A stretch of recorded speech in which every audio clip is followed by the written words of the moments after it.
అదిగో వస్తాడు అని ఆశలు పెట్టుకున్న నందమూరి వారసుడి ఎంట్రీ మరింత ఆలస్యమయ్యేలాగే ఉంది. ఇప్పటికే ప్రశాంత్ వర్మ లాంచ్ చేస్తాడని అనౌన్స్మెంట్ వచ్చి వెనక్కి వెళ్లిపోయింది. అయితే లేట్ అయినా లేటెస్ట్ గా వస్తానంటూ మరో క్రేజీ డైరెక్టర్ తో ఇలా కొలాబరేట్ అవుతున్నాడట మన నందమూరి మోక్షజ్ఞ. ఎప్పుడెప్పుడా అని ఎదురు చూస్తున్న మోక్షజ్ఞ ఎంట్రీ కోసం ఇంకొంతకాలం నందమూరి అభిమానులు ఎదురు చూడక తప్పేలా లేదు. గత ఏడాది ప్రశాంత్ వర్మ దర్శకత్వంలో ఒక సినిమా ప్రకటించాక ఆగిపోయిన సంగతి తెలిసిందే. ఈ కాంబో వస్తే బాగుంటుందని ఫ్యాన్స్ భావించారు, కానీ జరగలేదు. ఇప్పుడు ఇంకో 7 నెలలు వెయిటింగ్ చేయక తప్పదని లేటెస్ట్ అప్డేట్.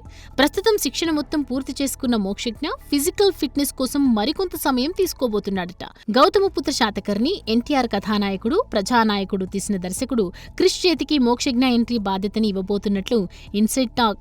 ఆదిత్య 369 సీక్వెల్ గా బాలయ్య సిద్ధం చేసుకున్న ఆదిత్య 999 స్టోరీ ద్వారానే మోక్షు లాంచ్ ఉండబోతోందని తెలుస్తోంది. నిజానికి ఇది బాలకృష్ణ చేయాలనుకున్న వరుస హిట్లతో కెరియర్ దూసుకోపోతున్న టైంలో డైరెక్షన్ ని నెత్తిమీద వేసుకోవటం ఎందుకని క్రిష్ కి అప్పచెప్పినట్లు సమాచారం. ఇక అన్నీ అనుకున్నట్లే ఈ సినిమా డిసెంబర్ నుంచి మొదలవుతుందట.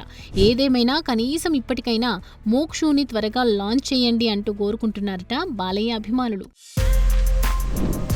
For more videos like this, subscribe Big TV channel.